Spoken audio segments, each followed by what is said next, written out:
Hello, I'm Margot Pilatus. Welcome to Study English, Ielts Preparation. Today we're going to look at ways of discussing a topic. When you're writing or speaking, you can present facts or you can use your opinion.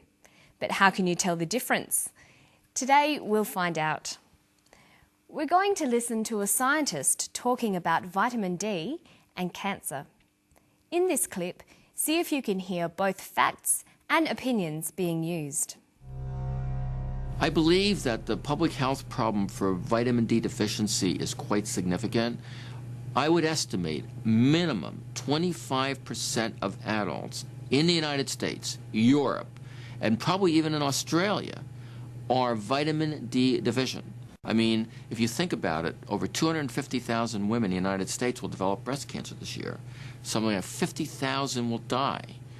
If 25% of those breast cancers could have been averted, prevented in some way, just by having a little exposure to sunlight, would have been really tremendous. So he was talking about the links between vitamin D and cancer. Many Australians these days are avoiding the sun because they know it can cause skin cancer. But by avoiding the sun, they're missing out on vitamin D, the vitamin that you get from sunshine. And this is leading to other health problems. When you're reading, writing, or listening to an argument like this, it's important to be able to tell the difference between statements of fact and statements of opinion.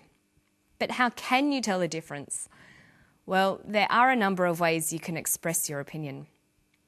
Today, we're going to look at two of these, using phrases that express an opinion and using modal verbs.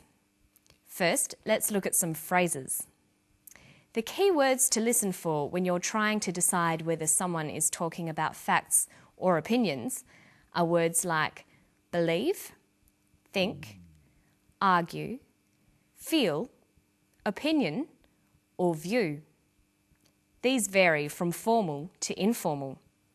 If I was talking with my friends, I might say, I think or I believe. If I was in a class or tutorial, I might say, in my opinion, or in my view. But if I was writing an essay or giving a very formal talk, I'd probably choose, it is believed, or it is thought. In formal writing, many people think you should avoid using the word I, even if you are giving an opinion. Here's the clip again. Listen for some of those phrases. I believe that the public health problem for vitamin D deficiency is quite significant. I mean, if you think about it, over 250,000 women in the United States will develop breast cancer this year. Something like 50,000 will die. Another way we can express opinions is by using modal verbs. Modal verbs express opinions and attitudes. They make statements less certain or less definite. They can also be used for recommending and advising. Here are the modal verbs used for opinions. Would, should, could, might. These words signal that the speaker is giving an opinion. Look at these examples. Can you tell which ones are facts and which ones are opinions? 50,000 will die. 50,000 might die. The second statement uses might. It's an opinion. Here's another one.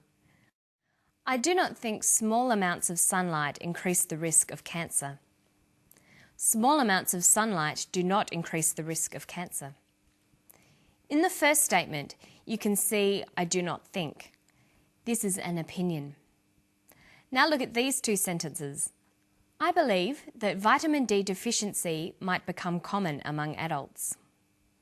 Vitamin D deficiency will affect 25% of adults. The first is an opinion. I believe, might become. The second is a fact. Will affect 25% of adults. Now let's watch the clip again. Listen for the phrases and modal verbs of opinions. I believe that the public health problem for vitamin D deficiency is quite significant. I would estimate minimum 25% of adults in the United States, Europe, and probably even in Australia are vitamin D deficient. I mean, if you think about it, over 250,000 women in the United States will develop breast cancer this year. Something like 50,000 will die. If 25% of those breast cancers could have been averted, prevented in some way, just by having a little exposure to sunlight, would have been really tremendous. Okay, so you can see that Professor Hollick is expressing an opinion using a combination of phrases and modal verbs. But now we're going to look at some pronunciation tips. When you're learning English, there are 3 very important parts of pronunciation. They are word stress, sentence rhythm, and intonation. Today we're going to look at the first 2. How you can practice word stress and sentence rhythm together to improve your spoken English. Listen to this sentence closely for word and sentence stress.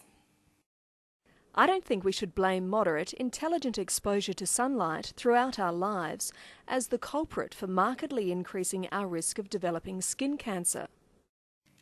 Notice that the speaker uses many words with more than one syllable. That is common in formal academic language. But when you come across longer words, you have to learn which syllable to stress. For example, we say intelligent, increasing, and markedly.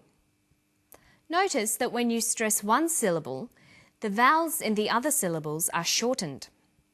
Sometimes these short syllables become a schwa, an sound, or an I. They're short, relaxed sounds. Listen to moderate, intelligent, exposure, culprit, markedly, developing, cancer. This shortening of syllables preserves the overall sentence rhythm. Listen to the clip again. I don't think we should blame moderate, intelligent exposure to sunlight throughout our lives as the culprit for markedly increasing our risk of developing skin cancer.